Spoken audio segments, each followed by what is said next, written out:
Um dos aspectos mais marcantes da vida na fronteira americana era a atmosfera sombria de ilegalidade que seguia as pessoas ao cruzarem o rio Mississippi e para os territórios do Velho Oeste. Comunidades por todo o leste e oeste dos Estados Unidos estavam vulneráveis, enquanto bandidos e criminosos vasculhavam os vales mais profundos e as colinas mais altas. Para tirar vantagem dos desprotegidos e ganhar a vida em um mundo onde os vencedores levam tudo. Alguns desses fora da lei infames incluíam nomes como Jesse James e Billy the Kid. Eles eram figuras populares da época de ouro do Velho Oeste, que conquistaram fama através de assaltos implacáveis a trens, tiroteios eletrizantes e, na maioria das vezes, assassinatos a sangue frio em nome da glória e da riqueza. No entanto, a fronteira do Oeste era grande demais para que apenas alguns bandidos lendários ficassem com todo o ouro e a glória para si. Para entender seu papel na fronteira americana e na história americana de crimes reais como um todo, estamos apresentando a história de James, o velho Jimmy Hope, e o relato de seu reinado como rei dos assaltantes de banco, ladrões espalhados da costa do Atlântico até a do Pacífico.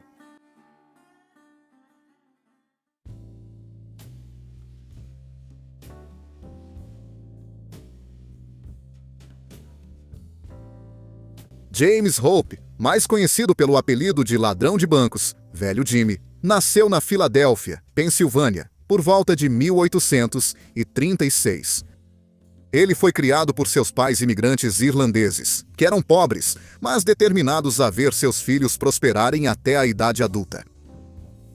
Hope conseguiu emprego como torneiro mecânico ainda adolescente, complementando a renda de seu pai. Depois de alguns anos, ele saiu de casa e formou sua própria família, casando-se e tendo 2 filhos.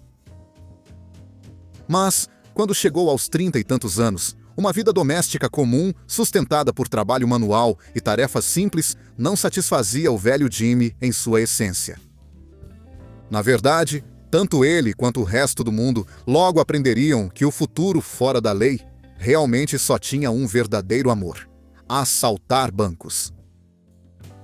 O reinado do velho Jimmy Hope começou oficialmente em 6 de abril de 1869, quando o criminoso em ascensão, porém astuto, orquestrou um ousado assalto ao Kensington Savings Bank, na Filadélfia. Um que ficaria para a história. Hope, junto com um grupo de cúmplices, disfarçaram-se habilmente de detetives da polícia e fugiram com uma quantia impressionante, estimada em mais de $100 mil. Essa formidável equipe de ladrões era composta não só pelo velho Jimmy Hope, mas também por Jim Casey, Tom McCormick, George Howard e mais 3 comparsas.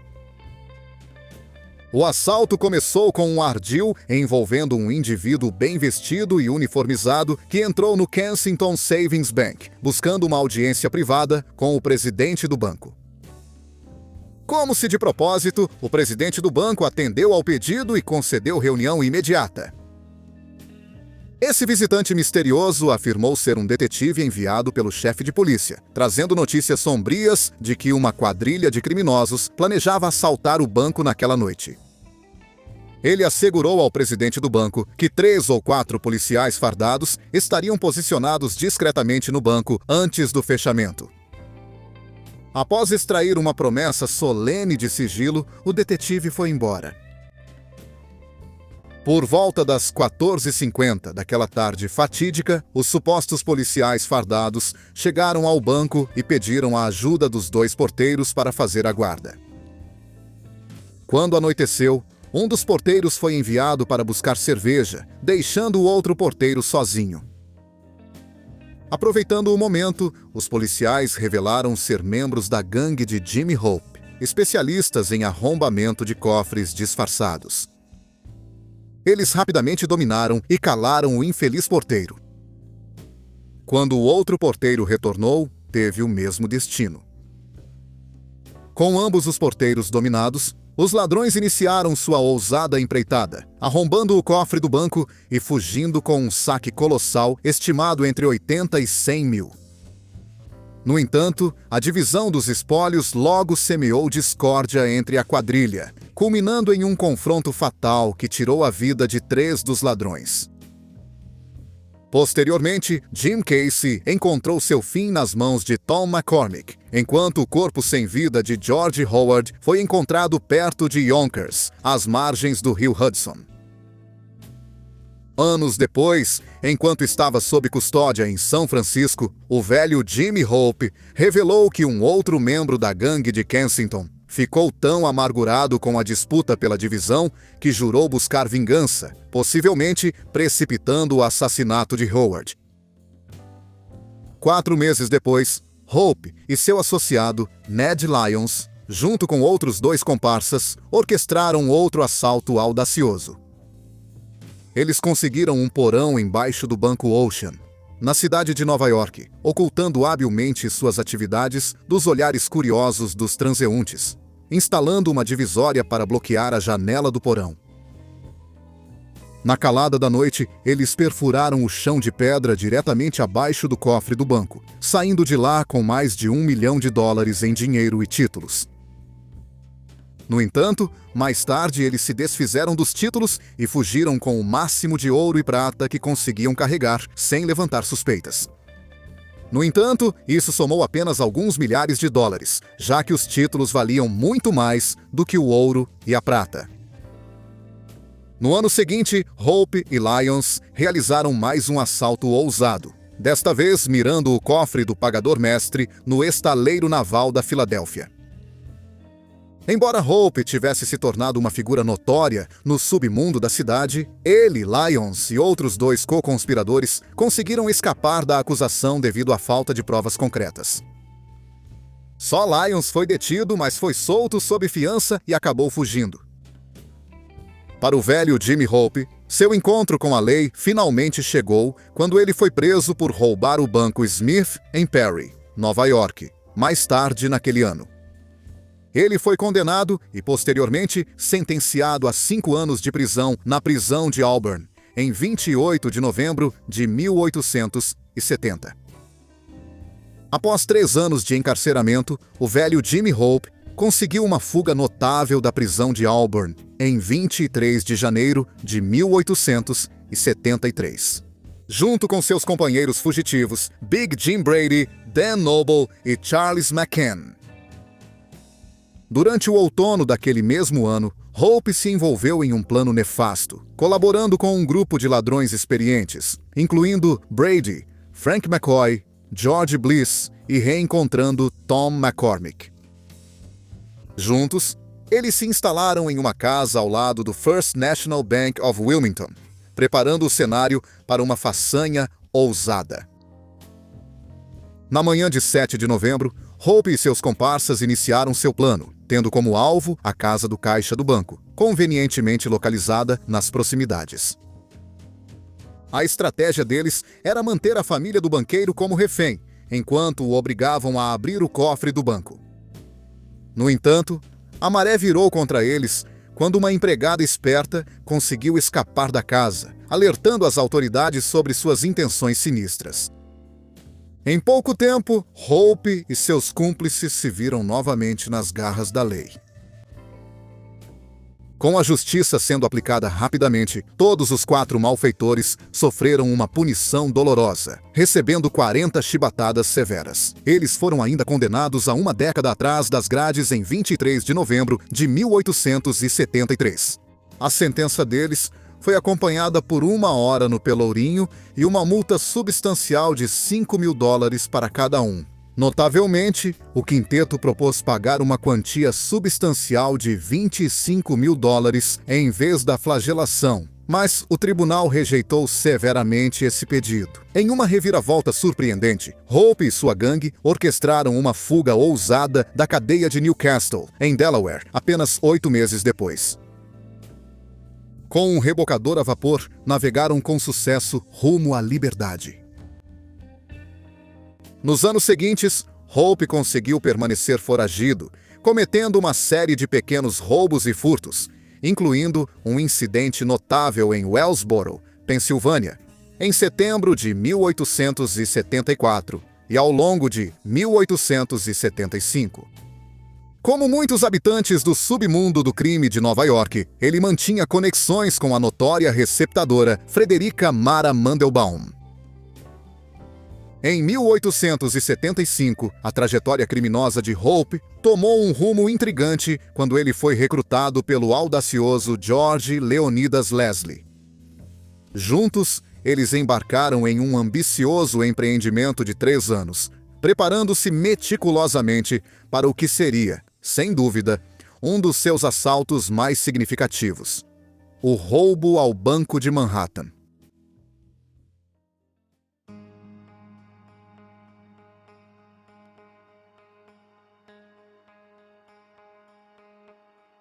No ano de 1878, o formidável Dan Kelly atuava como vigia noturno no banco conhecido como uma das fortalezas financeiras mais impenetráveis da América, a Manhattan Savings Institution. Em um fatídico domingo, 27 de outubro de 1878, precisamente às 6 horas da manhã, Kelly seguiu a rotina estabelecida, acordando o zelador Louis Wurkel, cuja residência localizava-se nas dependências do banco. Seguindo esse protocolo, Kelly foi para casa, deixando Wurkel se vestindo. Foi nesse momento que ocorreu uma intrusão inesperada. Um grupo de 10 homens, envoltos em mistério, invadiu abruptamente os aposentos de Wurkel, rapidamente o dominando e submetendo-o à indignidade de ser algemado. Enquanto essa situação alarmante se desenrolava, a esposa e a sogra de Wurkel, que moravam com ele, reagiram com terror, seus gritos de socorro rompendo o silêncio. Os assaltantes, brandindo revólveres ameaçadores, responderam silenciando as mulheres com ameaças sombrias de violência, mantendo seu domínio sob a mira das armas. Enquanto alguns dos agressores vigiavam as mulheres apavoradas, outros escoltaram o infeliz Wurkel até o cofre interno do banco. Lá, eles recorreram à coerção, ameaçando Wurkel com graves consequências, caso ele não revelasse a combinação da porta externa, garantindo assim o acesso aos cofres do banco. Temendo por sua vida, Wurkel cedeu às exigências deles, permitindo que Hope e Samuel Worcester Sam Paris abrissem a porta do cofre interno com ferramentas especializadas de arrombamento de cofres que eles tinham em sua posse. Era amplamente rumorado que o velho Jimmy Hope havia infiltrado secretamente as dependências do banco muito antes do roubo propriamente dito, examinando meticulosamente o funcionamento interno do cofre do banco. A ousada invasão ao cofre resultou no audacioso roubo de impressionantes $2.757.700, sendo uma parte substancial desse valor composta por $73 mil em títulos ao portador e $11 mil em dinheiro. Os culpados fugiram rapidamente pelos fundos do banco, deixando todas as ferramentas na cena do crime. Apesar da saída rápida deles, o roubo foi descoberto em menos de 1 hora, graças à engenhosidade de Wurkel. O zelador atento conseguiu se soltar e dar o alarme, mas nesse momento, os ladrões já haviam conseguido escapar. A ausência desconcertante de qualquer sinal de arrombamento, como marcas em portas ou janelas, levou os investigadores a supor que os culpados devem ter tido acesso ao banco usando uma chave mestra. Essa teoria, por sua vez, levantou suspeitas de envolvimento interno. Consequentemente, o capitão Thomas Burns, que mais tarde ganharia renome internacional como Inspetor Burns, iniciou uma extensa operação de vigilância direcionada a indivíduos associados ao banco. Entre aqueles que foram submetidos à vigilância estava Patrick Shevlin, um ex-vigia do banco que, após o roubo, levantou suspeitas devido ao seu comportamento conspícuo. Foi notado que ele gastava tempo e recursos em um local conhecido por receber criminosos. Convicto de que Shevlin possuía informações cruciais sobre o crime, Burns o prendeu. Após vários dias de interrogatório implacável pelo astuto detetive, Shevlin acabou fazendo uma série de declarações incriminatórias. Percebendo que estava encurralado, Shevlin finalmente admitiu que, após muita pressão, uma quadrilha liderada por Jimmy Hope o havia coagido a facilitar a obtenção de chaves duplicadas do banco. Shevlin identificou explicitamente Hope como o mentor da organização criminosa.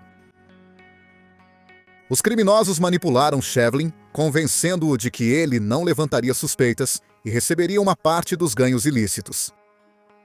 Além disso, o policial John Nugent foi acusado de cumplicidade no roubo, mas acabou sendo absolvido. Posteriormente, 10 pessoas foram presas em várias partes dos Estados Unidos, acusadas de participar do assalto ao Banco de Manhattan. A maioria dessas prisões ocorreu quando tentavam se desfazer dos títulos roubados. Em processos judiciais posteriores, em 18 de julho de 1879, John Hope, filho de Jimmy Hope, foi considerado culpado e condenado a uma longa pena de 20 anos de prisão. Notavelmente, Jimmy Hope defendeu veementemente a inocência de seu filho John, afirmando com firmeza que ele havia sido preso injustamente, e sustentou isso até o fim da própria vida. Em 12 de dezembro de 1879, Billy Kelly recebeu uma sentença de 10 anos de prisão.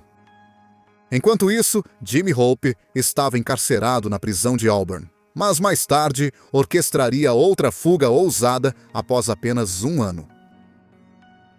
Outros, incluindo John Dobbs, Sam Ferris, John Nugent, A.B. Croakley, Patrick Shevlin, Pete Emerson e Ed Goodrich, foram liberados da custódia. Shevlin recebeu imunidade em troca de sua cooperação com a promotoria. As consequências desse roubo levaram ao fechamento temporário do banco. Rapidamente, os diretores do banco recorreram ao Congresso, conseguindo com sucesso o cancelamento dos títulos roubados e a emissão de segundas vias. A parte mais louca sobre o roubo do Banco de Manhattan foi o fato de que quase não aconteceu devido às atividades criminosas de Jimmy Hope nos meses que antecederam outubro de 1878. Vários meses antes do infame roubo, Hope e seu comparsa, A.B. Croakley, ficaram brevemente presos no Deep River Bank, em Deep River, Connecticut. Enquanto estavam sob custódia, autoridades policiais interrogaram a dupla sobre um assalto violento a banco em Dexter, Maine. Recusando-se teimosamente a revelar qualquer informação incriminadora, tanto Hope quanto Croakley mantiveram o silêncio. Consequentemente, Hope foi levado para Dexter, Maine, tornando-se o principal suspeito do assalto ao banco já citado. Logo depois, ele foi levado para Lime Rock, Maine, onde foi julgado por um assalto a banco que havia ocorrido lá 8 anos antes. Em uma reviravolta dramática, Hope saiu do tribunal uma semana depois com sua absolvição. Durante uma era marcante de banditismo, a gangue Leslie, liderada por George Leslie, teve papel de destaque nos assaltos a banco em Nova York. Sua influência sombria persistiu, sendo responsável por aproximadamente 80% dos assaltos a banco no estado até a morte de George Leslie 9 anos depois.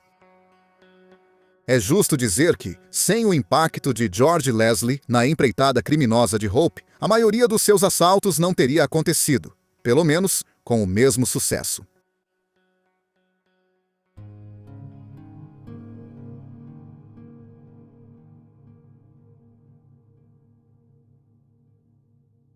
No fim, Jimmy Hope não resistiu e cruzou a fronteira oeste para sempre.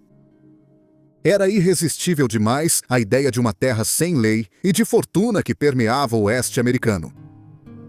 Hope havia sido um peão do submundo criminoso da costa leste e, sem dúvida, ficava salivando só de pensar em usar suas habilidades na criminalidade calejada da fronteira. O paradeiro de Hope durante o ano até a costa do Pacífico é desconhecido, mas é fácil supor que ele liderou algumas quadrilhas de assalto a banco em vários assentamentos do Velho Oeste. Sua jornada eventualmente o levou a São Francisco, onde ele pode ter participado do roubo de $65 mil dos cofres do respeitado banco Barretton & Company. No entanto, foi durante sua empreitada seguinte, ao mirar no banco Sutter, localizado na esquina das ruas Commercial e Montgomery, em San Francisco, Califórnia, que o destino finalmente o alcançou. O ponto de virada ocorreu em 26 de junho de 1881, quando o zelador atento do banco Sutter notou uma pilha incomum de terra perto do cofre do banco, aparentemente caída das partes superiores do cofre.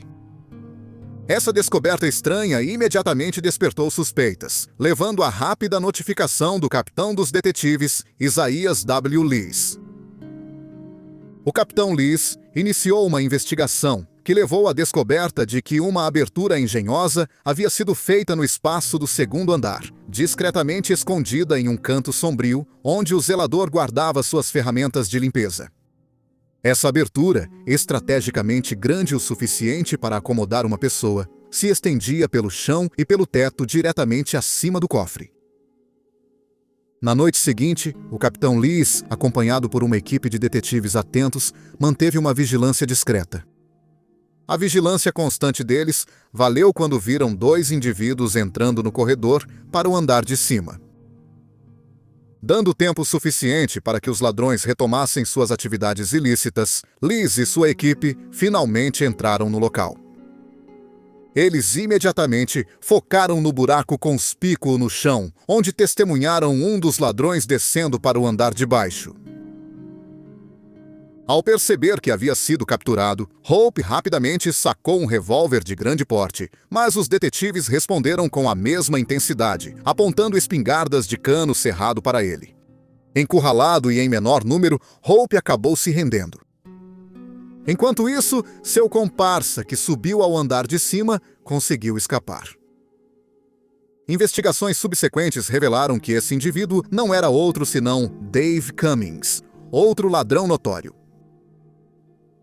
Hope e seu parceiro foram ambos presos e, em 15 de outubro de 1881, receberam penas de prisão severas. Cummings foi extraditado, de volta para o leste dos Estados Unidos, enquanto Hope começou a cumprir uma pena de 7 anos em San Quentin, sendo posteriormente transferido para a penitenciária de Auburn para cumprir o restante de sua sentença. Após ser libertado em 11 de novembro de 1886, Hope encontrou vários policiais do leste que aguardavam ansiosos por sua saída. Apesar dos esforços, uma decisão de um tribunal local inicialmente frustrou a extradição, contestando a ordem do governador da Califórnia, George Stoneman. A disputa judicial adiou o retorno de Hope a Nova York até maio de 1887. Durante esse período, o capitão Lee designou o oficial Ed Byron e Harry Hook para acompanhar Hope e 2 policiais de Nova York em uma viagem até Chicago, Illinois. Após sua libertação, o velho Jimmy Hope voltou para casa em Manhattan, onde dividia um apartamento modesto na Columbus Avenue com sua esposa e filha. Desta vez, veio para ficar de vez. O rei dos assaltantes de banco finalmente estava em paz ao abrir mão de sua coroa. Na fatídica noite de 2 de junho de 1905, a tragédia aconteceu quando Hope sofreu um ataque cardíaco fatal ao sair do Hotel Lincoln, localizado na esquina da Broadway, com a Rua 52. Notavelmente, pouco antes de sua morte, ele havia feito uma visita ao renomado esportista Pat Sheedy, com quem cultivou uma amizade de longa data. Curiosamente, Sheedy acreditava que Hope estava prestes a revelar um segredo importante quando morreu repentinamente. Após a morte de Hope, vários jornais, incluindo o venerável New York Times, especularam sobre a natureza do enigmático segredo que ele estava prestes a revelar. Alguns sugeriram que poderia estar ligado ao paradeiro dos títulos roubados no assalto ao Banco de Manhattan. Sheedy, posteriormente entrevistado pela publicação, prestou uma sincera homenagem à memória de seu amigo falecido, tornando os momentos finais de Hope ainda mais envoltos em intriga e mistério. O velho Jimmy Hope pode não ser o típico fora da lei do Velho Oeste.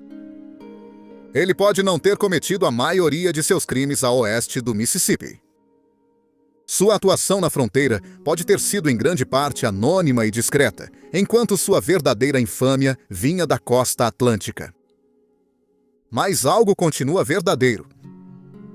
Independentemente de onde ele assaltou bancos e estabeleceu seu reino de roubos, o rei dos assaltantes de bancos será para sempre conhecido como um dos fora-da-lei mais icônicos não só da história do Velho Oeste, mas da história americana em geral.